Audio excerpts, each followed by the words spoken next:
नमस्कार दोस्तों, decode exam में आप सभी का स्वागत है। आज की क्लास में हम लोग डिस्कस करेंगे मॉक टेस्ट, जो कि आपके यूपीपीसीएस प्रीलिम्स और आरओ एआरओ दोनों परीक्षाओं के लिए बहुत ही महत्वपूर्ण है।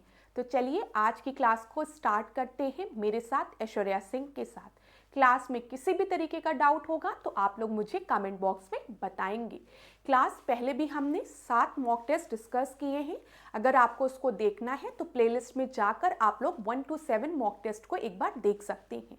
और मैं जैसा कि आपको हर टेस्ट में कहती हूँ कि अपने साथ एक नोटबुक बना लीजिए, एक नोटबुक रख लीजिए। जितने भी इम्पॉर्टेंट पॉइंट्स आपको बताए जा रहे हैं उन सारे पॉइंट्स को उस नोटबुक में लिखते चलिए। यहाँ से आपको एग्जाम में रिवीजन करने में बहुत ही मदद मिलेगी।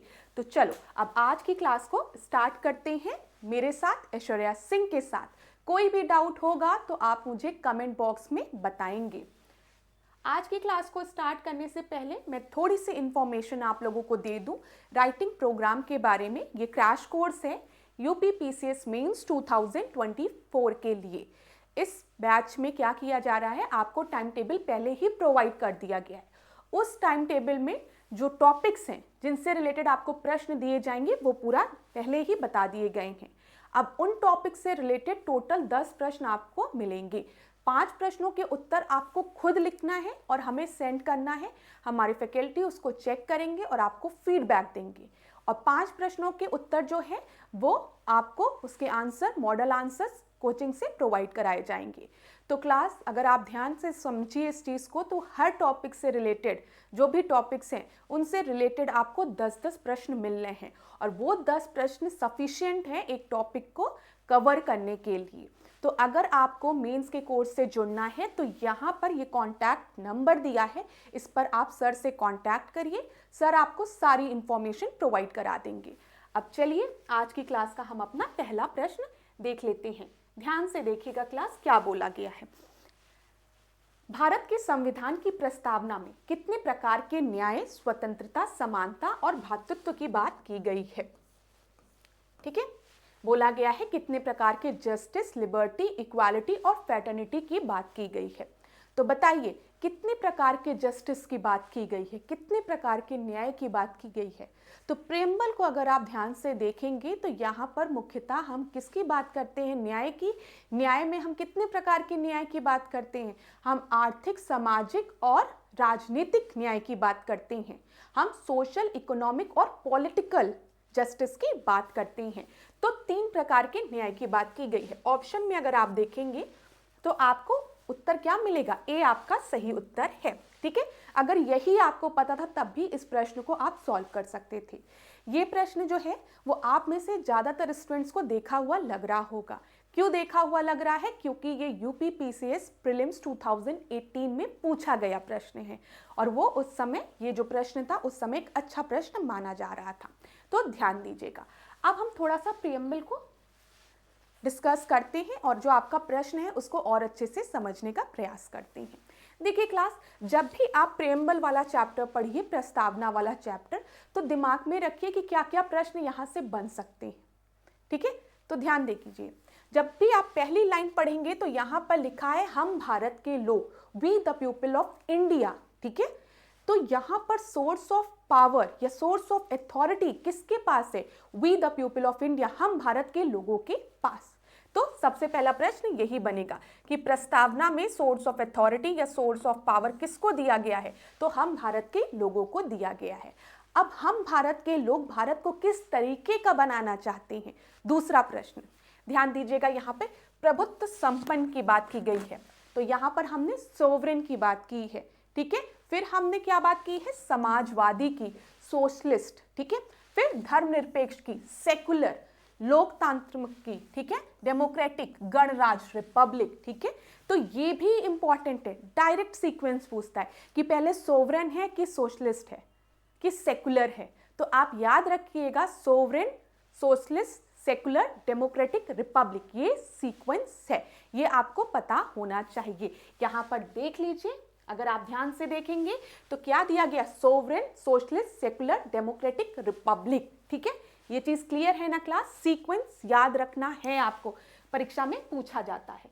अच्छा, एक प्रश्न और पूछा जाता है, वो भी मैं आपको बता दूं तुरंत यहीं पर, कि अगर पूछा जाएगा कि 42nd कॉन्स्टिट्यूशनल अमेंडमेंट एक्ट के थ्रू, ठीक है, कौन से शब्दों को जोड़ा गया था, तो आप क्या बताएंगे? सोशलिस्ट, सेकुलर, ठीक है। और यहां पर अगर आप ध्यान देंगे तो इंटीग्रिटी की भी बात की गई थी, तो इसको याद रखिएगा। पहले यहां पर सोशलिस्ट और सेकुलर जो शब्द हैं उसको जोड़ा गया था। हमने समाजवादी और पंथ निरपेक्ष की बात की थी। अब देखिए, कंफ्यूजन भी थी। जब सोशलिज्म की बात हो रही थी तो लोग नहीं समझ पा रहे थे उसमें कि किस तरीके के सोशलिज्म की बात की जाए। सेकुलरिज्म की जब बात की गई तो बाद में देखिए हमने बोला है ना कि हमारे यहाँ जब भी हम धर्मनिरपेक्ष की बात करते हैं तो धर्मनिरपेक्ष का मतलब ये नहीं होता है कि स्टेट के मैटर में धर्म का कोई इन्वॉल्वमेंट ही नहीं होगा। रिलीजन जो है वो स्टेट के मैटर्स में इन्वॉल्व नहीं होगी। वेस्टर्न आइडियोलॉजी में अगर आप देखेंगे वेस्टर्न कंट्रीज में, तो ध्यान रखिएगा ये चीज, यहां पर रिलीजन और स्टेट के मैटर में, या रिलीजन और स्टेट में डाइवोर्स है, ठीक है। क्या है? डाइवोर्स है। रिलीजन कभी भी स्टेट के मैटर में इंटरफेयर नहीं करेगा वेस्टर्न कंट्रीज में।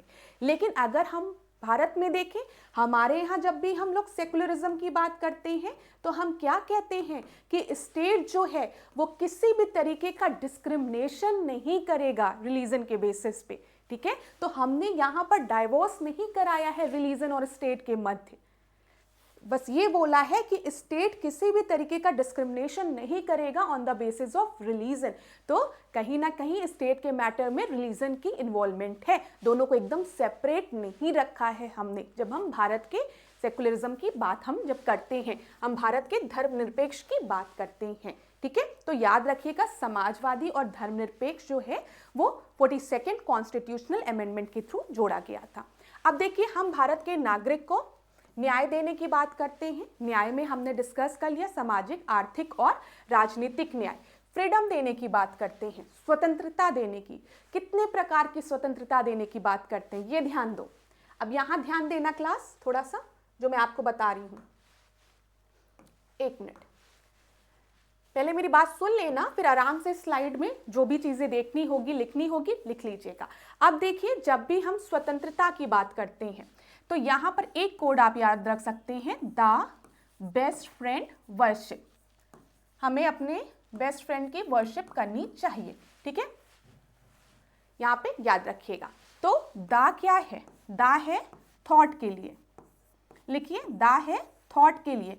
मतलब हम किसकी बात कर रहे हैं? हम विचार की बात कर रहे हैं, हम विचार की बात कर रहे हैं, ठीक है। फिर उसके बाद हम ई की बात करेंगे तो एक्सप्रेशन।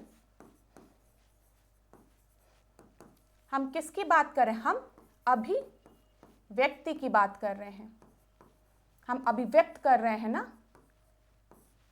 ध्यान दीजिएगा, ठीक है। ये क्लियर है ना क्लास? फिर उसके बाद बी से क्या होगा? बिलीव होगा, बिलीव होगा, ठीक है। बिलीव मतलब हम विश्वास की बात कर रहे हैं। एफ से क्या होगा? फेथ। एफ से क्या होगा? फेथ होगा। मतलब हम किसकी बात कर रहे हैं? हम धर्म की बात कर रहे हैं। और डब्ल्यू जो है वो वर्शिप के लिए है। तो हम मुख्यतः देखें तो हम 5 तरीके की स्वतंत्रता की बात कर रहे हैं, thought, expression, believe, faith, worship. यहां पर आप देख लीजिए, विचार की बात कर रहे हैं, अभिव्यक्ति की बात कर रहे हैं, विश्वास, धर्म और उपासना की बात की जा रही है। इंपॉर्टेंट है, ये नोट कर लीजिए। अगर आपको याद नहीं रहता है तो आप द बेस्ट फ्रेंड वर्शिप से याद कर सकते हैं। अब देखो, यहाँ पर फिर हम प्रतिष्ठा और अवसर की बात कर रहे हैं, समता की जब हम बात कर रहे हैं, ठीक है। यहाँ पर अगर आप देखेंगे क्लास, ध्यान से देखिएगा, यहाँ पर अगर आप देखिए तो हम जस्टिस की जब बात करते हैं, सोशल, इकोनॉमिक, पॉलिटिकल जस्टिस की बात करते हैं। हम लिबर्टी में थॉट, एक्सप्रेशन, बिलीफ, फेथ और वर्शिप की बात करते हैं। अब इक्वालिटी की जब हम बात कर रहे हैं तो हम स्टेटस में इक्वालिटी की बात कर रहे हैं और अपॉर्चुनिटी की बात हम कर रहे हैं। देखिए, equality of status and opportunity and to promote among them all, ठीक है। यहाँ पर याद रखिएगा, प्रतिष्ठा और अवसर की समता की बात हम कर रहे हैं, प्रतिष्ठा और अवसर की, याद रखिएगा ये चीज़ क्लास। अभी आपको आसान लग रहा होगा, लेकिन जब आप एग्जामिनेशन हॉल में बैठते हो तो क्या होता है, इक्वालिटी देखते तो याद आता है कि यार सोशल, इकोनॉमिक, पॉलिटिकल इक्वालिटी की तो बात नहीं की है। लग रहा है 3 ये बात की थी, नहीं, जस्टिस की कितनी बात की थी। तो याद रखिएगा जस्टिस की जब बात की है तो सोशल, इकोनॉमिक और पॉलिटिकल जस्टिस की बात की गई है। ठीक है, जब समता की बात की गई है, जब समता की बात की गई है, इक्वालिटी की बात की गई है, तो इक्वालिटी किसमें दी गई है, स्टेटस और अपॉर्चुनिटी में, प्रतिष्ठा और अवसर की समता की बात की गई है। फिर उसके बाद हम देखेंगे तो फ्रैटर्निटी की बात की गई है। ठीक है, और यहां पर जो लास्ट में लिखा हुआ है वो क्या लिखा है, हम अपने इस संविधान सभा में आज तारीख 26 नवंबर 1949 को, ठीक है, एक तत्व द्वारा इस संविधान को अंगीकृत, अधिनियमित और आत्मसमर्पित करते हैं। तो कौन सी डेट लिखी गई है, 26 नवंबर 1949। अब आपको कंफ्यूज करने के लिए दे देगा 26 जनवरी 1950। तो अब आप कंफ्यूज हो जाओगे कि प्रियम्बल में किस दिन की बात की गई थी। तो याद रखिएगा 26 नवंबर 1949 को हमारा संविधान बनके तैयार हो गया और पूर्णतः ये लागू हुआ है 26 जनवरी 1950 को। ये ध्यान रखिएगा। जो भी प्रश्न यहाँ से बनते हैं इसी तरीके से बनते हैं। पहले आप सोर्स ऑफ अथॉरिटी देखेंगे, फिर ऑब्जेक्टिव क्या है उस पर ध्यान देंगे, फिर क्या क्या एम है, सिटीजन्स को क्या क्या प्रोवाइड करने की बात की गई है, और फिर यहाँ पर कौन सी डेट मेंशन की गई है। ये सारे पॉइंट ध्यान में रखिएगा। अब मैं आप लोगों से कुछ इंपॉर्टेंट प्रश्न डिस्कस करने वाली हूँ, क्योंकि आप लोग ने कमेंट में लिखा था कि मैम कवर कर दीजिए, तो इसको जल्दी से हम लोग रिवाइज करते हैं। सबसे पहले 42nd कॉन्स्टिट्यूशनल अमेंडमेंट की बात की गई है और बोला गया है इसके द्वारा हमारे संविधान में कौन से शब्द को जोड़ा गया है। ठीक है, संविधान की उद्देशिका में, प्रियम्बल में कौन से शब्द को जोड़ा गया है, तो धर्मनिरपेक्ष शब्द को। मैंने आप लोग को बताया ना, सोशलिस्ट और सेकुलर याद रखिएगा। तो यहां पर क्या दिया रहा होगा, सेकुलर दिया गया होगा। अब देखिए, भारतीय संविधान में डैश संशोधन द्वारा संप्रभु लोकतांत्रिक गणराज्य, सबसे पहले जब ओरिजिनल प्रियम्बल था, जब प्रियम्बल आपका ओरिजिनल प्रियम्बल था तो उसमें कौन शब्द थे, बस संप्रभु था, लोकतांत्रिक था और गणराज्य था। तो सोवरेन, डेमोक्रेटिक और रिपब्लिक की बात की गई थी। बाद में 42nd कॉन्स्टिट्यूशनल अमेंडमेंट के थ्रू हमने कौन कौन से शब्द जोड़े, हमने जोड़े सेकुलर और सोशलिस्ट शब्द को। ठीक है, ये याद रखिएगा। और अब क्या हो गया है, संप्रभु, समाजवादी और धर्मनिरपेक्ष, इन दोनों को जोड़ा गया, लोकतांत्रिक गणराज्य कर दिया गया है 42nd कॉन्स्टिट्यूशनल अमेंडमेंट के थ्रू। अब एक संक्षिप्त परिचयात्मक व्यक्तित्व जो संविधान की मार्गदर्शक उद्देश्य, सिद्धांतों और दर्शन को निर्धारित करता है, वो क्या कहलाता है, वो प्रस्तावना कहलाता है। आपको पता है ना, जवाहरलाल नेहरू द्वारा ऑब्जेक्टिव रेजोल्यूशन जो पास किया गया था, उसी को आगे चल के प्रियम्बल आपका बना। ठीक है, याद रखिएगा। फिर यहाँ पर 1973 में केशवानंद भारती केस में इस सवाल को उठाया गया था कि प्रस्तावना को संशोधित किया जा सकता है। केशवानंद भारती केस में क्या बोला गया कि हाँ, हम प्रियम्बल को भी अमेंड कर सकते हैं। और आपको पता है ना, यहाँ पर जब हम लोग डॉक्ट्राइन ऑफ बेसिक स्ट्रक्चर की बात करते हैं, मूल ढांचे की बात करते हैं, तो बोला गया था ना कि हम अमेंडमेंट कर सकते हैं। ठीक है, लेकिन मूल ढांचे में कोई भी परिवर्तन नहीं होना चाहिए। उसको डॉक्ट्राइन ऑफ क्या बोला जाता है, बेसिक स्ट्रक्चर। ठीक है, तो ये केशवानंद भारती केस में बोला गया था। चलो, भारत को एक धर्मनिरपेक्ष राज्य के रूप में कहां पर वर्णित किया गया है, सेकुलर कंट्री के रूप में, तो ये प्रस्तावना के अंतर्गत। ठीक है, प्रियम्बल में। संविधान के निर्माताओं की सोच भारत के संविधान के डैश हिस्से में परिलक्षित होती है। कहां पर इनकी सोच का पता चलता है, तो वो प्रियम्बल में पता चलता है। तो देखिए, ये सारे प्रश्न पूछे गए हैं। अगर आपको स्क्रीनशॉट लेना है ना, तो आप स्क्रीनशॉट भी ले सकते हैं। 1 मिनट क्लास, बस 1 मिनट का टाइम दीजिएगा। ये वाला था ना, तो आप स्क्रीनशॉट ले लीजिए इसका। मैं हट गई हूँ स्लाइड से, आप लोग अच्छे से स्क्रीनशॉट ले लीजिए। फिर अगले प्रश्न को देखेंगे, नहीं कुछ और पॉइंट्स हैं उनको भी देख लेते हैं एक बार, ध्यान दीजिएगा। अब क्या बोला गया है यहाँ पे, प्रस्तावना को संविधान की राजनीतिक कुंडली के रूप में किसने बोला है। ये इंपॉर्टेंट है, ये रिपीट हो सकता है क्वेश्चन। ये स्टेटमेंट किसके द्वारा दिया गया है कि जो प्रस्तावना है वो संविधान की राजनीतिक कुंडली है, तो ये मुंशी जी द्वारा दिया गया है, KM मुंशी द्वारा। फिर देखिए, प्रस्तावना के अनुसार भारतीय संविधान अपना अधिकार प्राप्त करता है कहां से? मैंने आपको बताया ना कि भारतीय संविधान अपना अधिकार कहां से प्राप्त करता है? सोर्स ऑफ अथॉरिटी किसके पास है? We the people of India के पास, भारतीय लोगों के पास।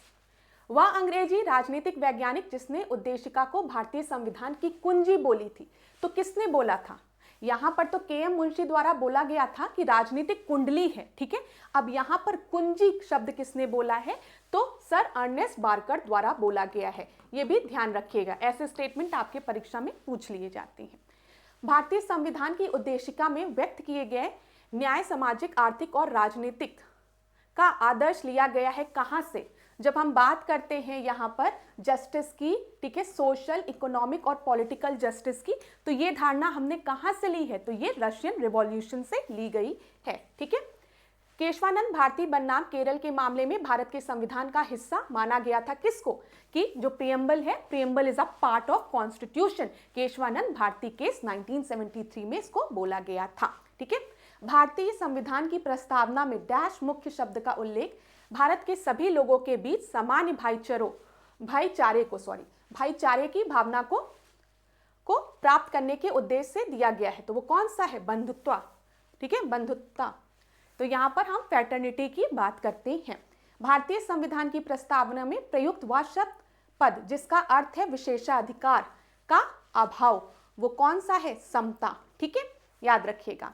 अब 26 नवंबर 1949 को गृहीत मूल भारतीय संविधान की प्रस्तावना में कौन सा शब्द उल्लेखित नहीं था? तो वो आपका धर्मनिरपेक्ष था, ठीक है, याद रखिएगा। जब हम बात करते हैं सेकुलर और सोशलिस्ट की, समाजवादी की, ठीक है। भारतीय संविधान की उद्देशिका में अब तक डैश बार संशोधन किया जा चुका है। तो कितनी बार संशोधन किया जा चुका है? एक ही बार ना, 42 कॉन्स्टिट्यूशनल अमेंडमेंट एक्ट के थ्रू। चलो जल्दी जल्दी रिवाइज कर लिया। अब अगले प्रश्न को देखते हैं। अगला प्रश्न ध्यान से देखिएगा क्लास, क्या दिया गया है यहाँ पर, ध्यान से देखिएगा। 2011 की जनगणना के अनुसार भारत की कुल आबादी जो है वो 18.50% जनसंख्या उत्तर प्रदेश में रहती है। फिर 2011 की जनगणना के अनुसार देश की कुल शहरी जनसंख्या में उत्तर प्रदेश का प्रथम स्थान है। तो यहाँ पर आपका सही उत्तर क्या होगा बताइए? करेक्ट पूछा है ना। तो जो शहरी जनसंख्या है ना, वो सबसे ज्यादा कहां पर है? वो महाराष्ट्र में है, उत्तर प्रदेश में नहीं है। ये गलत है। और यहां पर अगर हम देखें सेंसस के अकॉर्डिंग तो वो अप्रोक्सीमेटली 16% है of the total population of Indians who lives in Uttar Pradesh. तो यहां पर कौन सा आपका सही उत्तर होगा? दोनों ही गलत है, दोनों ही। तो डी जो है वो आपका सही उत्तर होगा, क्योंकि दोनों ही स्टेटमेंट बिल्कुल गलत है।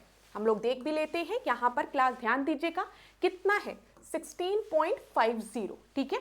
और अगर क्षेत्रफल की बात करेंगे, एरिया की बात करेंगे, तो ये 7.33% है, ये भी याद रखिएगा। और क्षेत्रफल की दृष्टि से अगर बोलेगा कि उत्तर प्रदेश की कौन सा स्थान है, तो आप चौथा स्थान बताएंगे। और जनसंख्या की दृष्टि से सबसे ज्यादा पॉपुलेशन कहाँ है? हमारे उत्तर प्रदेश में है। लेकिन अगर पूछेगा शहरी पॉपुलेशन सबसे ज्यादा कहाँ है, तो महाराष्ट्र में है, दूसरे नंबर पे उत्तर प्रदेश में है। और अगर रूरल पॉपुलेशन पूछेगा, यहाँ पर हम नंबर्स में बात करें, परसेंटेज में नहीं। अभी यही परसेंटेज में करोगे तो चेंज हो जाएगा आंसर, ठीक है। तो अगर नंबर्स में पूछेगा कि सबसे ज्यादा ग्रामीण जनसंख्या कहाँ है, तो हमारे उत्तर प्रदेश में ही है, ठीक है, याद रखिएगा ये सारे पॉइंट। चलो अगला प्रश्न देखते हैं। जीवन की निम्नलिखित अवस्थाओं पर विचार करिए। स्टेजेस ऑफ लाइफ, गृहस्थ, ब्रह्मचर्य, संन्यास और वानप्रस्थ, ये तो आप लोगों को पता ही होगा। सबसे पहले क्या करना है? ब्रह्मचर्य की बात की जाती है, फिर गृहस्थ जीवन, फिर उसके बाद संन्यास और फिर वानप्रस्थ। तो एक नहीं, सबसे पहले ब्रह्मचर्य, दो यहाँ पर है, फिर एक है, फिर उसके बाद फिर हम लोग वन चले जाएंगे, वन जाने के बाद संन्यास ले लेंगे। ये वाला सही है, सी आपका सही उत्तर है, ठीक है। ये आसान प्रश्न था, इसमें आप में से किसी भी स्टूडेंट को दिक्कत नहीं हुई होगी, क्योंकि इसके बारे में आप लोगों को पता है, स्टेजेस के बारे में। सी आपका सही उत्तर है। देख लीजिए, ब्रह्मचर्य, फिर गृहस्थ, फिर वानप्रस्थ, मतलब वन चले जाओ, फिर संन्यास ले लो। चलो अगला प्रश्न ध्यान दीजिएगा क्लास। निम्नलिखित में से कौन से हड़प्पा कालीन स्थल गुजरात में स्थित है? तो बताइए, कालीबंगा, लोथल, मोहनजोदाड़ो और धोलावीरा। तो यहाँ पर क्या सही है? तुरंत बच्चों ने आंसर दे दिया होगा स्टूडेंट्स ने, अरे मैम ये तो बहुत ही आसान प्रश्न है। तो कौन सा है? लोथल जो है और धौलावीरा ये गुजरात में है ना। कालीबंगा कहाँ पर है? मैंने आपको बताया था, कालीबंगा मतलब बेंगल्स की बात की गई, काली बेंगल्स की, ये कहाँ पर है? राजस्थान में है, जहाँ पर जुता हुआ खेत भी मिलता है। तो आपका सही उत्तर जो है वो क्या हो जाएगा? 2 और 4 हो जाएगा। ठीक है क्लास, दिख रहा है ना आप लोगों को? यहाँ पर जब भी लोथल की बात करते हैं तो डॉकयार्ड यहाँ मिलता है ना। चलो 2 और 4 आपका सही उत्तर है, डी सही उत्तर है। अगला प्रश्न फिर देखते हैं, ध्यान दीजिएगा क्या दिया गया है। संगम युग के संबंध में निम्नलिखित कथनों में से कौन सा कथन सही नहीं है? ठीक है, कौन सा कथन जो है वो आपका करेक्ट नहीं है। प्रथम संगम की अध्यक्षता जो है वो नकीरन ने की थी। संगम साहित्य लोकापियर की रचना तोलकप्पियम ने की थी। ठीक है, संगम कालीन राज्य पांडव का राज्य चिन्ह मछली था। पांडव की राजधानी जो थी वो मदुरई थी। ठीक है, तो यहाँ पर देखिए पांडव की जो राजधानी थी वो मदुरई थी, सही है। ठीक है, पांडव का जो राज चिन्ह था वो मछली था, ये भी सही है। और यहाँ पर एक चीज सही कर लीजिए, जो तोलकाप्पियम है उसकी रचना तोलकाप्पियर ने की थी। ठीक है, यहाँ पर जो लिखा है संगम साहित्य तोलकाप्पियम की रचना तोलकाप्पियर ने की थी। ठीक है, ये कर लीजिए। ठीक है, ठीक है। और पहला वाला अगर हम देखें, प्रथम संगम की अध्यक्षता जो है वो नकीरन ने की थी, ये गलत है, ये गलत है। तो यहाँ पर आपका पूरी तरीके से जो गलत स्टेटमेंट है वो है ए, याद रखिएगा ये चीज। ठीक है क्लास, समझ में आया ना जो मैं आपको बता रही हूँ? जो चलो यहाँ पर देख लो, जब भी हम संगम की बात करते हैं तो 3 संगम हुए थे, प्रथम द्वितीय और तृतीय, याद रखिएगा। जो प्रथम संगम था उसकी अध्यक्षता अगस्त ऋषि ने की थी। ठीक है, किसने की थी? अगस्त ऋषि ने। फिर जब हम बात करते हैं द्वितीय संगम की, तो यहाँ पर इसकी रचना जो है वो तोलकाप्पियर ने की थी। ठीक है, तोलकाप्पियर ने की थी, साथ ही साथ अगस्त ऋषि भी इसमें थे, ये भी याद रखिएगा, अगस्त भी थे इसमें। और तृतीय की हम बात करेंगे तो नकीरन ने इसकी अध्यक्षता की थी, ये याद रखिएगा। और तीनों संगम जो हैं वो किसके शासन में हुए हैं? पांडव के शासन में हुए हैं। स्थल कौन कौन सा है, प्लेस कौन कौन सा है? तो मदुरई है, कपाटपुरम है और उत्तरी मदुरई है। ये ध्यान से नोट डाउन कर लीजिए, अगर नहीं आता है तो प्रश्न पूछ लिया जाता है। अब यहाँ पर कुछ साहित्य दिए गए हैं और उसके रचनाकार दिए गए हैं, तो ध्यान दीजिएगा। जो प्रश्न था उसमें क्या गड़बड़ कर दिया था, उसमें लिख दिया था संगम साहित्य तोलकाप्पियर। तोलकाप्पियर जो है वो इसके रचयिता है, और पुस्तक कौन सी थी, साहित्य कौन सा था, वो है तोलकाप्पियम। तो अगर हम ऐसे देखें तो दोनों ही गलत हो जाएंगे आपके, तब तो समझ में आ रहा है? समझ में आया ना क्लास? तो यहाँ पर ध्यान से देख लीजिएगा, प्रिंटिंग मिस्टेक हो गई है वो। तो तोलकाप्पियम की बात करेंगे तो इसके रचना कौन कौन है? तोलकाप्पियर है। ठीक है, शिल्पाधिकरम की बात करेंगे तो इंग्लो है इसके रचनाकार। फिर मणिक मेखले की बात करेंगे तो इसमें शीतले हैं। ठीक है, और जीव कचिंता मणि की बात करेंगे तिरुंकदेवर हैं। ठीक है, और कुरल की बात करेंगे तो तुरिवल्लवर हैं। ठीक है, थोड़ा सा बोलने में दिक्कत होती है, तो यहाँ पर ध्यान दीजिएगा, इसका स्क्रीनशॉट ले लीजिएगा।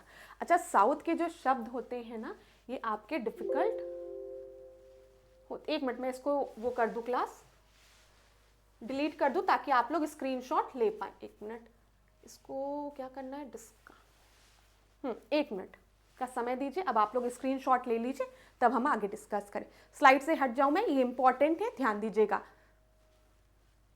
आगे क्लास कंटिन्यू करते हैं, आगे देखिएगा ध्यान से।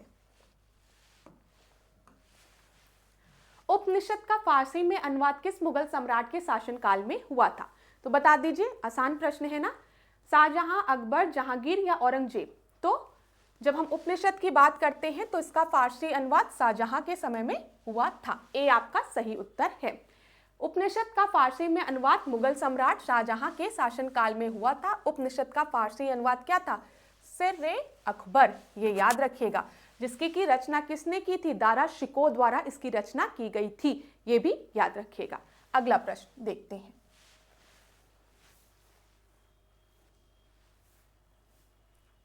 अभी ये जैन धर्म से रिलेटेड है, अगर यहाँ बीच में आ गया है तो हम लोग डिस्कस कर लेते हैं, लेकिन अभी हमने जैन धर्म से रिलेटेड कोई प्रश्न को देखा नहीं है। तो आप एक काम करिए, स्क्रीनशॉट ले लीजिए, आप लोग इसको आराम से पढ़ लीजिएगा। देखिए, तीर्थंकर की अगर हम बात करें तो हम किस धर्म में करते हैं, हम जैन धर्म में करते हैं, ठीक है। अगर हम बात करें आपसे कि यापनीय संप्रदाय किससे रिलेटेड है, तो वो जैन धर्म से रिलेटेड है, ठीक है। प्रारंभिक जैन साहित्य जो था वो किस लैंग्वेज में लिखा जाता था, तो वो अर्ध मगधी लैंग्वेज में लिखा जाता था। आजीवक संप्रदाय के संस्थापक कौन है, तो वो मखली गोशाल है, ध्यान दे लीजिए क्लास। इसी तरीके से अगर हम सम्यक धारणा, सम्यक चरित्र और सम्यक ज्ञान की बात करते हैं तो ये किस रिलीजन से रिलेटेड है, जैन धर्म से रिलेटेड है, ठीक है। महावीर के जो प्रथम अनुयायी थे उनके नाम क्या था, जामाली था। फिर उसके बाद तक्षशिला विश्वविद्यालय का उत्खनन किसके द्वारा किया गया, जॉन मार्शल द्वारा किया गया है। स्क्रीनशॉट ले लीजिए आप अगर आप लेना चाहें। अब देखिए, भगवान महावीर को मोक्ष निम्न में से किस स्थान में प्राप्त हुआ था, पावापुरी में प्राप्त हुआ था, ठीक है। चलिए, स्क्रीनशॉट आप लोग ने ले लिया होगा, मैं यहाँ पे रिमूव भी कर देती हूँ, ले लीजिए। जब आ गई है ये स्लाइड, हम लोग जब जैन धर्म से रिलेटेड प्रश्नों को देखेंगे तब एक बार रिवाइज करवा दूंगी आपको। अभी आगे बढ़ते हैं। अगला प्रश्न देखिए ध्यान से क्लास, क्या दिया गया, भारतीय राष्ट्रीय कांग्रेस की प्रथम महिला अध्यक्ष सरोजनी नायडू थी। दूसरा दिया गया है, भारतीय राष्ट्रीय कांग्रेस ने पूर्ण स्वतंत्रता प्राप्ति का लक्ष्य वर्ष 1929 में के लाहौर सेशन में घोषित किया था। तो इसको डिस्कस करते हैं। इंडियन नेशनल कांग्रेस की अगर हम बात कर रहे हैं तो इसकी जो प्रथम महिला अध्यक्ष थी वो सरोजनी नायडू नहीं थी, वो कौन थी, एनी बेसेंट थी, ठीक है। 1917 में इन्होंने प्रिसाइड किया था। अगर सरोजनी नायडू की बात करें, ये पहली भारतीय महिला थी जिन्होंने 1925 में प्रिसाइड किया था सेशन को। तो भारतीय महिला की बात नहीं, महिला की बात की गई है, इस वजह से ये गलत हो जाएगा। और ये तो आपको पता है कि 1929 में लाहौर नदी के तट पर जवाहरलाल नेहरू ने झंडा फैलाकर क्या कहा कि आज से हमारी जो डिमांड है वो पूर्ण स्वराज की है और आने वाले 26 जनवरी को हम क्या करेंगे, पूर्ण स्वराज दिवस के रूप में उसको मनाएंगे। तो दूसरा तो आपका सही है, तो यहाँ पर बी आपका सही उत्तर हो जाएगा, ठीक है, बी आपका सही उत्तर हो जाएगा। अब देखिए क्लास, आगे के जो सेशंस हैं इंडियन नेशनल कांग्रेस के, बकमई करके आप याद कर सकते हैं, ठीक है, बकमई करके। सबसे पहला इंडियन नेशनल कांग्रेस का जो सेशन है वो कहाँ पर हुआ था, मुंबई में हुआ था ना 1885 में।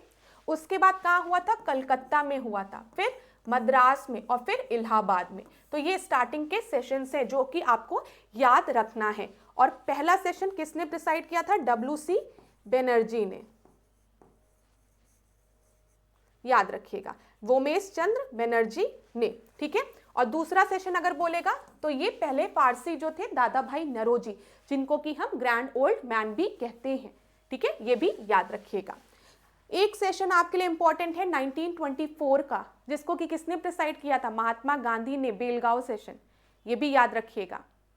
सरोजनी नायडू ने 1925 में प्रिसाइड किया था और एनी बेसेंट ने 1917 में प्रिसाइड किया था। 1907 वाले की अगर हम बात करें, यहाँ क्लास ध्यान दीजिएगा एक बार जो बताने जा रही हूँ। 1905 में जो सेशन हुआ था दादा भाई नौरोजी द्वारा जो प्रिसाइड किया गया था, याद रखिएगा, नहीं 1905 में गोपाल कृष्ण गोखले द्वारा प्रिसाइड किया गया था। उसके बाद 1906 में अगर हम देखेंगे तो उसको दादा भाई नौरोजी द्वारा प्रिसाइड किया गया था, ठीक है। फिर 1907 की अगर बात करेंगे तो यहाँ पर क्या हुआ था, सूरत स्प्लिट हुआ था, मैंने आपको कहानी बताई है ना। 1905 में जब बंगाल का विभाजन हो गया और सब लोग बंगाल के विभाजन के अगेंस्ट थे ना, कोई नहीं चाहता था कि बंगाल का विभाजन हो। ब्रिटिशर्स ने कहा कि जो बंगाल है वो बहुत ही लार्ज प्रोविंस है, उसको एडमिनिस्टर करना, ठीक है, उसको एडमिनिस्टर करना इतना इजी नहीं है। तो प्रशासनिक उसको देखते हुए हम क्या करें, इसको दो हिस्सों में विभाजित कर दे रहे हैं।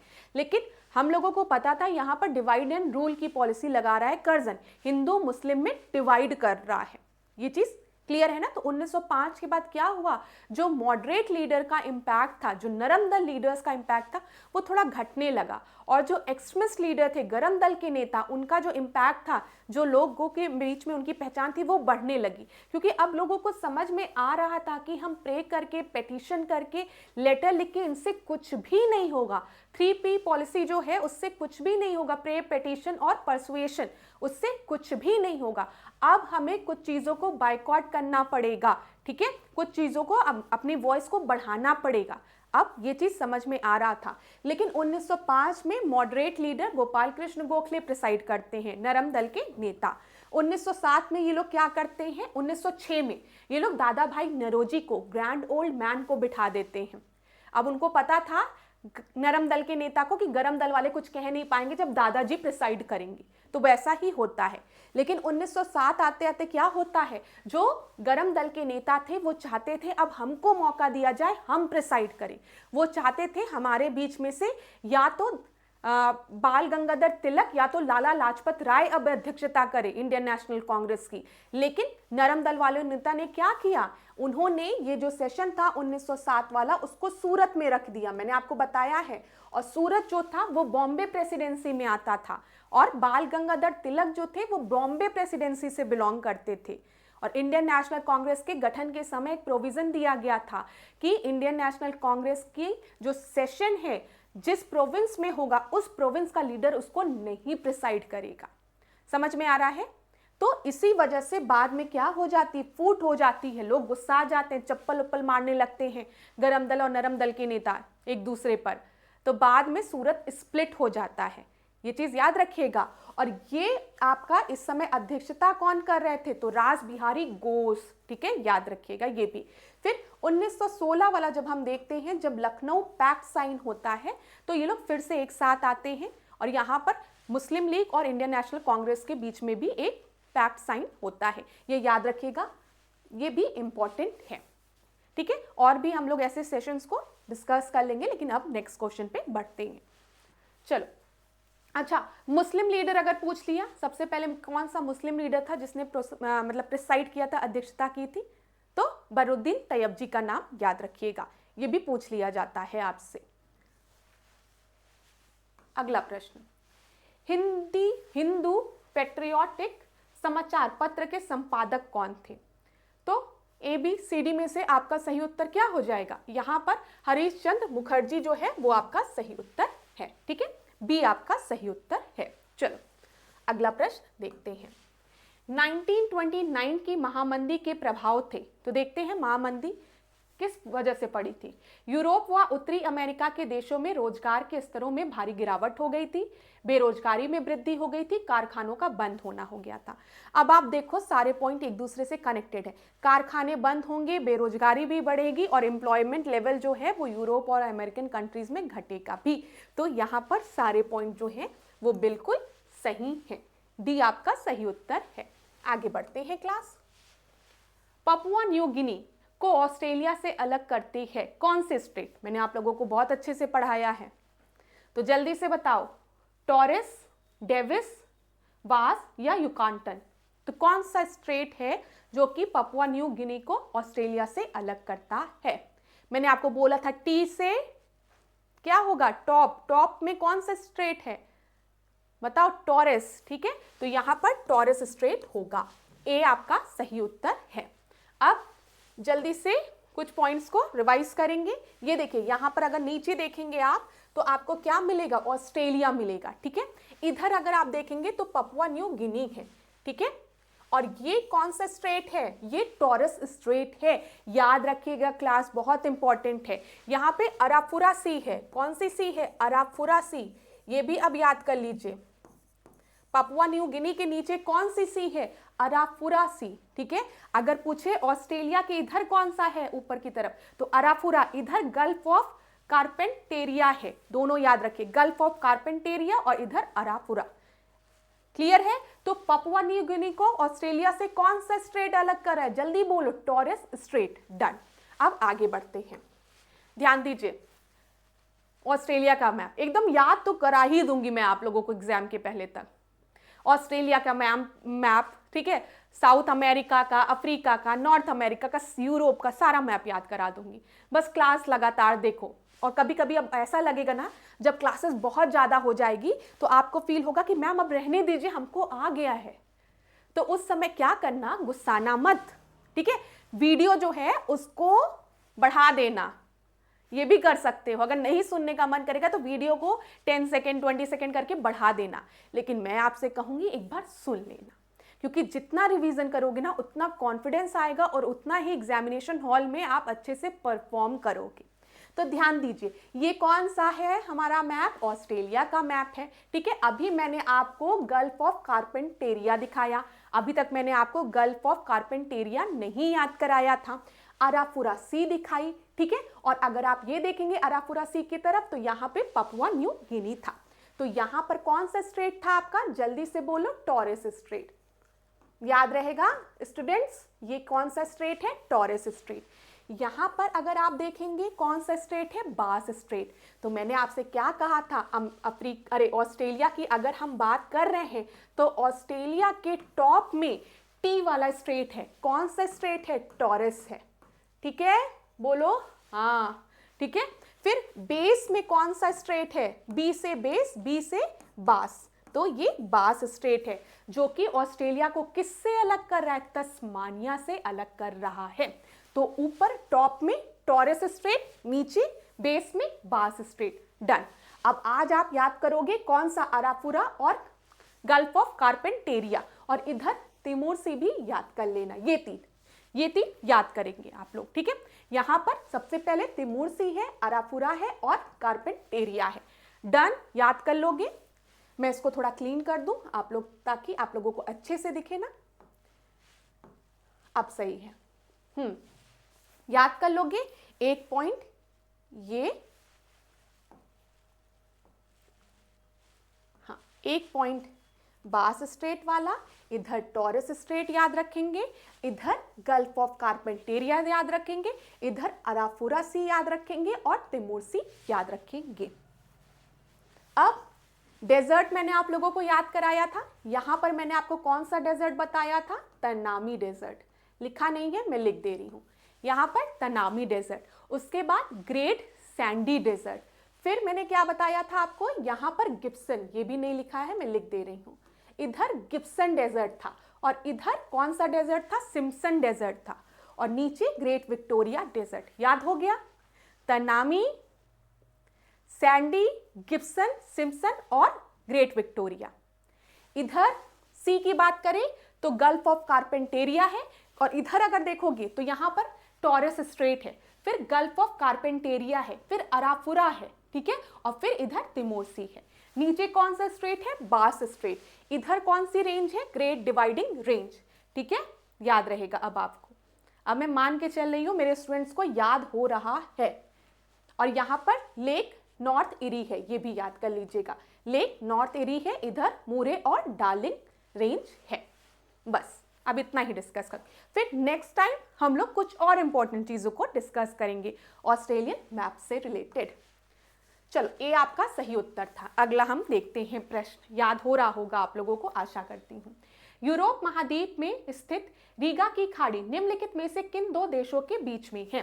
तो यहाँ पर आपसे बोला गया गल्फ ऑफ रीगा जो है, देखिए आज हमने गल्फ ऑफ कारपेंटेरिया याद कर लिया, ऑस्ट्रेलिया के ऊपर है, याद रहेगा। अब दूसरा याद रखिए, गल्फ ऑफ रीगा, ये कहाँ पर है, ये Spain, France, Sweden, Denmark, Sweden, Finland या एस्टोनिया, लाटविया। तो आपका सही उत्तर क्या हो जाएगा, गल्फ ऑफ रीगा जो है वो एस्टोनिया और लाटविया में है, ठीक है। तो डी जो है वो आपका सही उत्तर है, याद रखिए। चलो यहां पर देख लीजिए, ये क्या है, ये गल्फ ऑफ रीगा है, क्या है, गल्फ ऑफ रीगा। और अगर आप देखेंगे ये एस्टोनिया है, ये क्या है, ये एस्टोनिया है, और इधर क्या है, ये लाटविया है। तो लाटविया और एस्टोनिया के मध्य क्या है, गल्फ ऑफ रीगा। ये याद रखिएगा क्लास, एकदम ध्यान से याद रखिएगा। ये पूरा क्या है, लाटविया है, और इधर एस्टोनिया है। ये देखिए रीगा जो है वो एस्टोनिया की क्या है, कैपिटल भी है। चलो अगला प्रश्न देखते हैं, 12वां प्रश्न, ध्यान से देखो। निम्नलिखित में से किस एक पर्वत श्रेणी को छोड़कर बाकी सभी का विस्तार उत्तर से दक्षिण की ओर है? मतलब जो बाकी माउंटेन रेंजेस हैं वो नॉर्थ टू साउथ है, ठीक है, लेकिन कोई एक नहीं है। तो बताओ, Andes, Ural mountain, great dividing range या फिर हिमालयन माउंटेन? क्या सही उत्तर होगा? सारे जो माउंटेन रेंज है वो नॉर्थ टू साउथ है, लेकिन कोई एक रेंज है जो नॉर्थ टू साउथ नहीं है। वो कौन सा रेंज है? वो हमारा हिमालयन रेंज है, ठीक है। कल ही हमने देखा था सबसे पहले कैराकोरम। कैराकोरम में ही अगर हम देखते हैं कौन सा इधर है, कैराकोरम, लद्दाख, जास्कर, ग्रेट हिमालयन रेंज, ठीक है, शिवालिक रेंज। तो ये आपका इस तरीके से नॉर्थ टू साउथ नहीं है। सी आपका, सॉरी यहाँ पर ये ग्रेट डिवाइडिंग मैंने कर दिया, इसको 1 मिनट डिलीट मार दूं। यहाँ पर ध्यान दीजिएगा क्लास, हिमालयन रेंज की बात होगी। तो यहाँ पर आपका सही उत्तर डी हो जाएगा, ठीक है, क्लियर है। तो चलो आगे बढ़ते हैं। यहाँ पर इसको डी कर लीजिए, डी, ए गलत है, डी आपका सही उत्तर है। ये मैप थोड़ा सा हो सकता है आपको क्लियर ना हो, लेकिन मैं आपको दिखा दूं। ये साउथ अमेरिका है ना, बताओ जल्दी से मुझे। Very good. ये कौन सा है? एंडीज पर्वत, हमने कल देखा था एंडीज। तो नॉर्थ टू साउथ दिख रहा है आपको, ठीक है। इधर अगर आप देखेंगे एप्लेचियन है, एप्लेचियन याद रखिएगा, रॉकी, ठीक है, सेरा है इधर, ठीक है।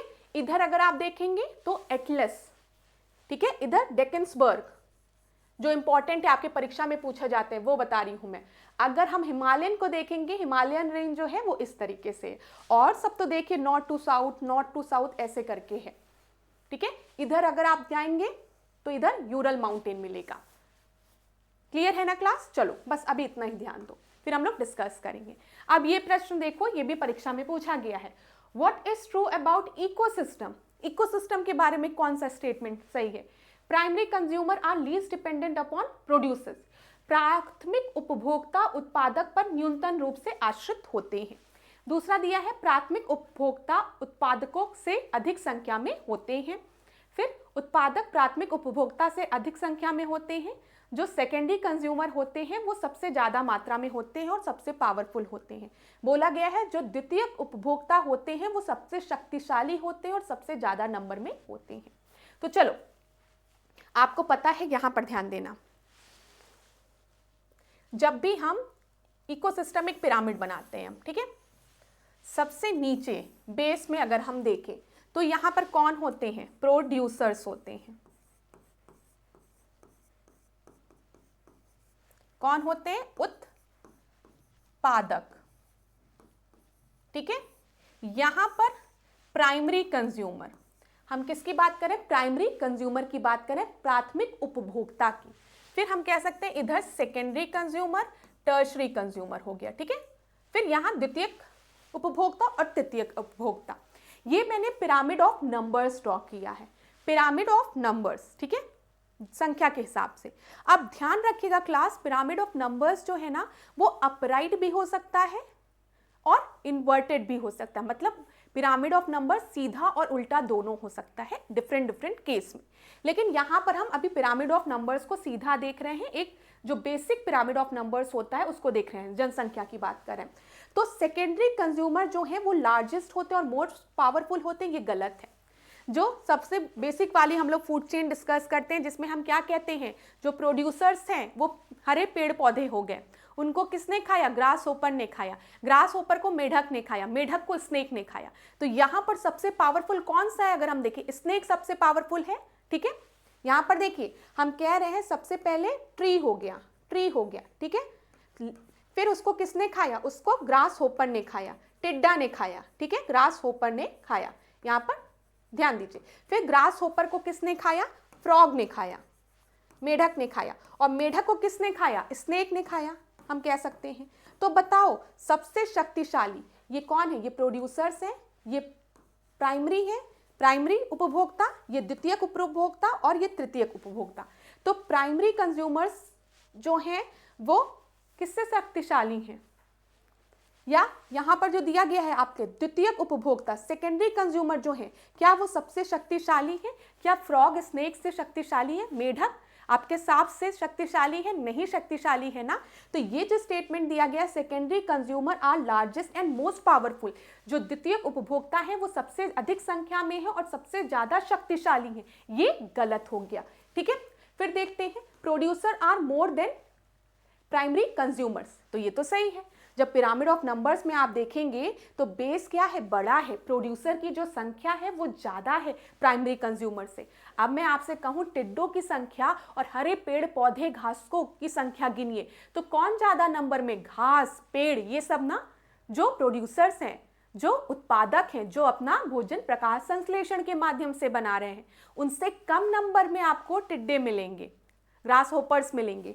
तो ये क्या है, producers are more than primary consumer, ये आपका सही है, सही है ये।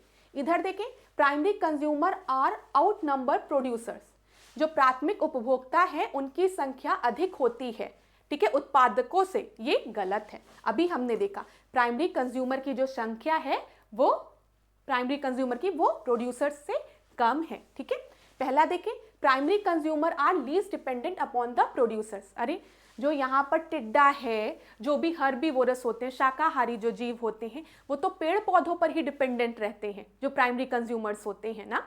तो ये भी आपका गलत है। क्यों? क्योंकि लीस्ट की बात किया गया, न्यूनतम, ये गलत है। तो यहाँ पर आपका सही उत्तर क्या हो जाएगा, सी जो है वो आपका सही उत्तर है। मैं स्लाइड के सामने खड़ी थी इसलिए हट जाती हूँ, ध्यान से देख लो क्लास, दिख रहा है? अब जब से आप लोग ने एक क्लास में बोल दिया कि मैम स्लाइड आप हाइड कर देती हैं, तो मुझे ध्यान रहता है कि मेरे स्टूडेंट्स क्वेश्चंस नहीं पढ़ पा रहे हैं, तो मैं स्क्रीन पे चेक करती रहती हूँ कि किसी को दिक्कत तो नहीं हो रही होगी। तो मैंने ध्यान दिया कि अभी मैं खड़ी थी स्लाइड के सामने, तो क्लियर हो गया होगा। चल अब अगले प्रश्न को देखते हैं। यहाँ पर ध्यान से देखिए, मैं स्लाइड से थोड़ा हटूंगी ताकि आप लोग पढ़ पाए। सुपोषण के संदर्भ में निम्नलिखित में से कौन सा या कौन से सही है? यहां पर यूट्रोफिकेशन की बात की गई है। अगर देखा जाए, it is a phenomenon of nutrient enrichment of water body, it deplete dissolved oxygen of the water. तो बताइए क्या सही है? दोनों ही बिल्कुल सही है, सी आपका सही उत्तर है। ठीक है, सी जो है वो आपका सही उत्तर है।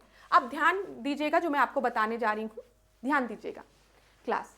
यूट्रोफिकेशन वैसे मैंने आपको पहले की क्लासेस में समझाया है, लेकिन एक बार और बताती हूं। ये वाटर बॉडी है, कोई भी, ये कोई भी वाटर बॉडी है।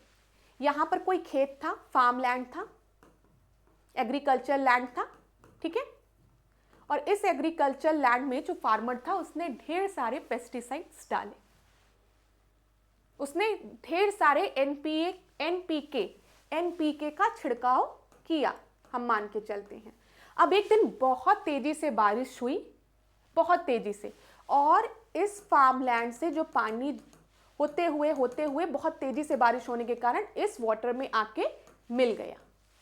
ठीक है, तो अब इस वाटर के साथ, इस पानी के साथ, ठीक है, एनपीके भी आएगा, यहां पर एनपीके भी आ जाएगा।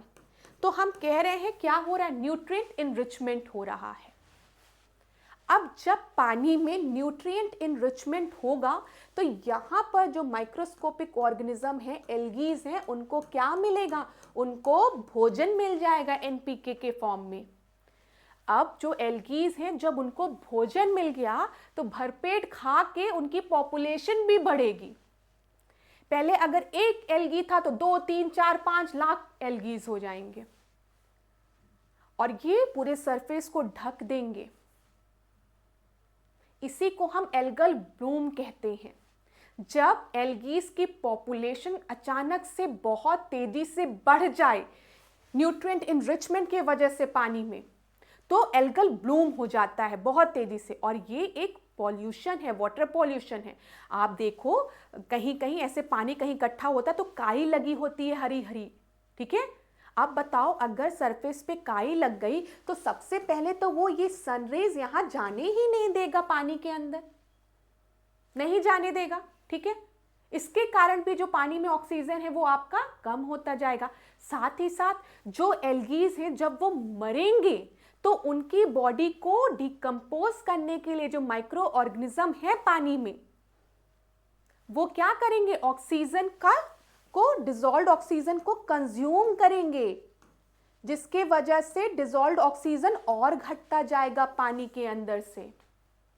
समझ में आ रहा है? जब एल्गल ब्लूम होगा, बहुत तेजी से एल्गी की पॉपुलेशन पानी में बढ़ेगी, तो ये मरेंगे भी तो, और इनकी बॉडी को डिकम्पोज करने के लिए जो बैक्टीरिया है, जो माइक्रो ऑर्गेनिज्म है, वो क्या करेंगे, डिसॉल्व्ड ऑक्सीजन खाएंगे, जिसके वजह से डिसॉल्व्ड ऑक्सीजन की कमी होने लगेगी पानी में। तो यहां पर न्यूट्रिएंट इनरिचमेंट होने के कारण, एल्गीज को ज्यादा भोजन मिलने के कारण उनकी पॉपुलेशन बहुत तेजी से बढ़ गई। अब बहुत तेजी से बढ़ी तो मरेंगे भी जल्दी, और जब मरेंगे तो इनकी बॉडी को कौन डिकम्पोज करेगा, जो बैक्टीरिया है, माइक्रोस्कोपिक ऑर्गेनिज्म है, और वो क्या करेंगे, क्या खाएंगे इनकी बॉडी को डिकम्पोज करने के लिए, डिसॉल्व्ड ऑक्सीजन को। इसीलिए डिसॉल्व्ड ऑक्सीजन की भी कमी हो जाएगी। दोनों ही बिल्कुल सही है। या जल निकाय के पोषक तत्व संवर्धन की घटना है, और या जल में घुलित ऑक्सीजन को कम करता है। ठीक है, चलो अगला देखते हैं। अगला देखिए, यहां पर क्या दिया गया है, which of the following is not true, कौन सा गलत है। Species diversity increases from equator towards pole. अब यहां पर हम ड्रॉ करते हैं जरा, ये ग्लोब है, ये विषुवत रेखा है, ठीक है, भूमध्य रेखा, ठीक है। यहां पर क्या है, पोल है, ध्रुव है, नॉर्थ पोल और साउथ पोल। पहला क्या दिया गया है, नॉट ट्रू पूछा गया ना क्लास, नॉट ट्रू। देखते हैं कौन सा गलत है। Species diversity increases from equator towards pole. अब हम 0 डिग्री से जब जाएंगे पोल की तरफ, ध्रुवों की तरफ, जो डाइवर्सिटी है, जो जीव जंतु की विविधता है, वो उसमें वृद्धि होगी, उसमें वृद्धि नहीं होती है। जब भी हम यहाँ पर भूमध्य रेखा से ध्रुवों की तरफ जाते हैं, तो यहाँ पर जो डाइवर्सिटी है, जो जैव विविधता है, ठीक है, बायोडाइवर्सिटी, वो हमेशा घटती है। अब ध्यान दो, इधर के रीजन में आपको ट्रॉपिकल फॉरेस्ट मिलते हैं ना, सदाबहार वन जो पूरे साल हरे भरे रहते हैं। यहाँ पर डाइवर्सिटी बहुत ज्यादा होगी, ठीक है। जब हम ऊपर की तरफ जाएंगे तो यहाँ ठंड बढ़ेगी, टुंड्रा रीजन जिसको कि बोला जाता है, टैगा रीजन मिलेगा, जहां पर सालों साल मतलब पूरे साल जो जमीन है वो बर्फ से ढकी रहती है। तो यहाँ पर अगर आप देखोगे तो जैव विविधता जो है वो कम होगी। तो जब भी इक्वेटर से पोल की तरफ जाएंगे, जैव विविधता घटेगी ना कि बढ़ेगी। तो यहाँ पर आपका सही उत्तर ए हो जाएगा। लेकिन हम और स्टेटमेंट्स को भी एक बार देख लेते हैं ध्यान से, ठीक है। क्या दिया है, उष्णकटिबंध शीतोष्ण क्षेत्र की अपेक्षा अधिक जातियों को आश्रय देता है।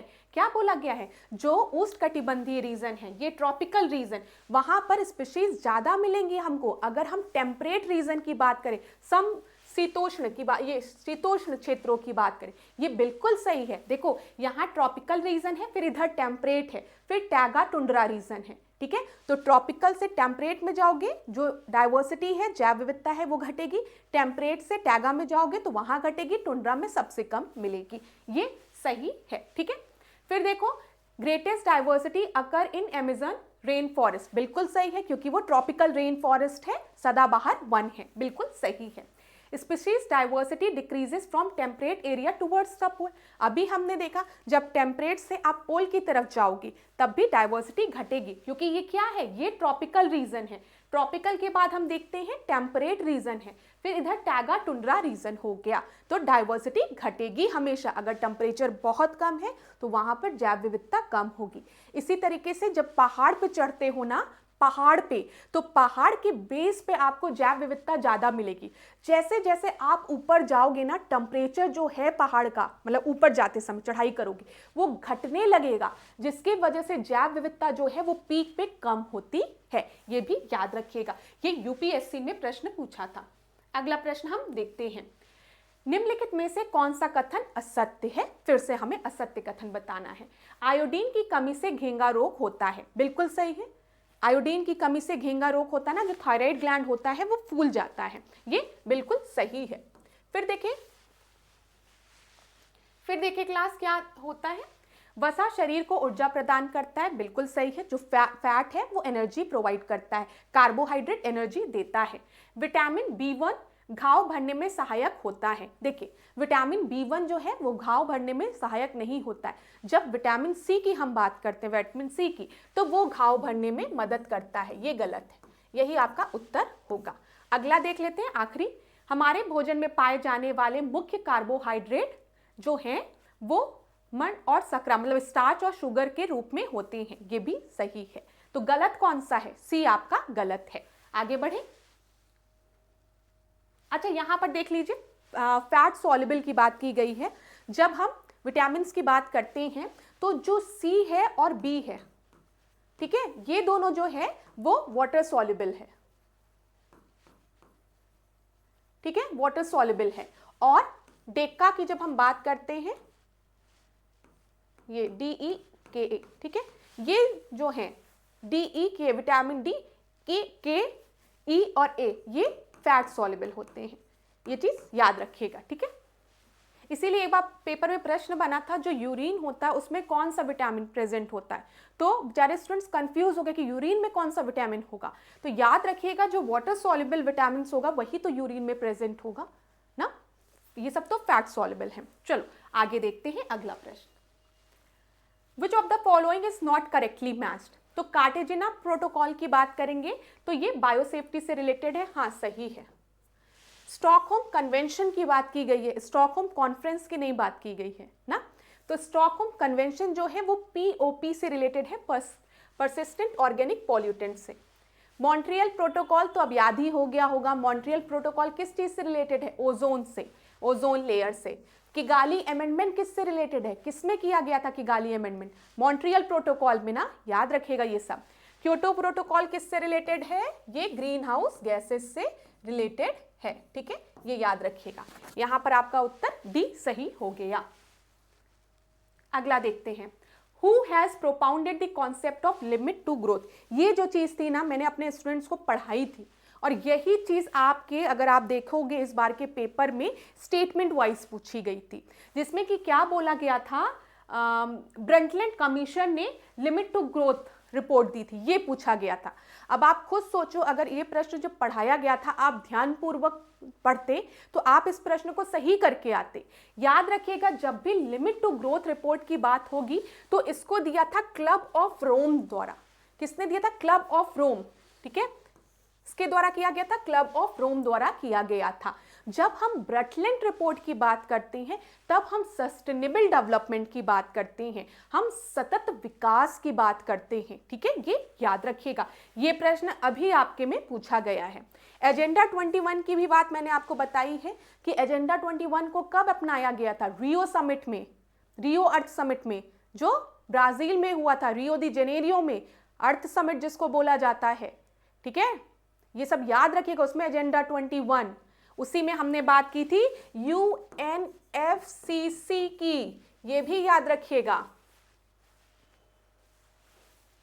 चलिए, तो यहां पे देखिए, क्लब ऑफ रोम की स्थापना कब की गई थी? 1968 में 10 देशों के द्वारा, ठीक है, यहां पर। फिर इन्होंने अगर देखें 1972 में अगर हम देखेंगे तो समृद्धि की सीमा की अवधारणा दी थी, लिमिट टू ग्रोथ की बात इन्होंने की थी, कब? 1972 में, ये भी याद रखिएगा। चलो अगला प्रश्न हम देखते हैं। ऋग्वैदिक काल में हल से बनी नालियों को क्या कहा जाता था? क्या कहा जाता था? किवास कहा जाता था, लांगल कहा जाता था, सीता कहा जाता था, संपा कहा जाता था, क्या कहा जाता था? बताइए। तो यहां पर आपका सही उत्तर क्या होगा? अगर हम देखें तो यहां पर सीता कहा जाता था, ठीक है, सी जो है वो आपका सही उत्तर है। अब क्लास यहां पर अगर आपको स्क्रीनशॉट लेना है तो आप ले लीजिए, क्योंकि ये इंपॉर्टेंट है। जैसे उर्वरा की अगर हम बात करेंगे, ऋग्वैदिक काल में जो प्राचीन शब्दावली है वो दी गई है यहाँ पर। जैसे उर्वरा की जब हम बात करेंगे, इसका मतलब क्या होता है? जुते हुए खेत होते हैं, ठीक है। हल से बनी नालियों को हम क्या कहते हैं? सीता कहते हैं, याद रखिएगा। लांगल मतलब क्या होता है? हल होता है। वृक मतलब क्या होता है? बैल होता है, ठीक है। फिर उसके बाद किवास मतलब क्या होता है? हल वाहा होता है, ठीक है। सीता मतलब हल से बनी नालियां। कुलाल मतलब कुम्हार, संपा मतलब पवित्र कुटिया। इसका स्क्रीनशॉट ले लीजिए क्लास, आराम से आप पढ़िएगा। उग्र मतलब क्या होता है, पुलिस कर्मचारी होते थे वो। ले लिया आप लोग ने स्क्रीनशॉट। चलिए अगला प्रश्न देखते हैं। ध्यान दीजिए क्या प्रश्न पूछा गया है। निम्नलिखित युग्मों पर विचार कीजिए। फैक्ट्री एक्ट जो है, जो कारखाना अधिनियम है 1881 वाला, वो लॉर्ड रिपन के समय में आया था। ठीक है, सही है।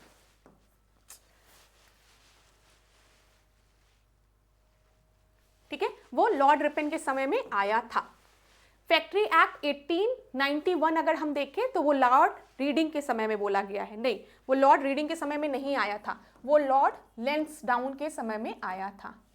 यहाँ पे लैंसडाउन याद रखिएगा, दूसरा गलत है। तो दूसरा तो यहाँ पर भी दिया है, यहाँ पर भी दिया है, यहाँ पर भी दिया है, तो उत्तर क्या होगा आपका, which is not correctly match. Sorry class, ध्यान दीजिएगा, नॉट करेक्टली मैच पूछा है इसको। Erase all ink. हाँ अब चल रहा है।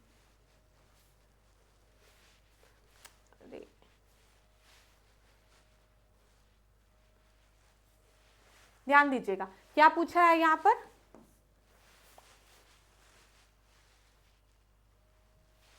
पेन सेलेक्ट करने में थोड़ी, हाँ अभी सही है।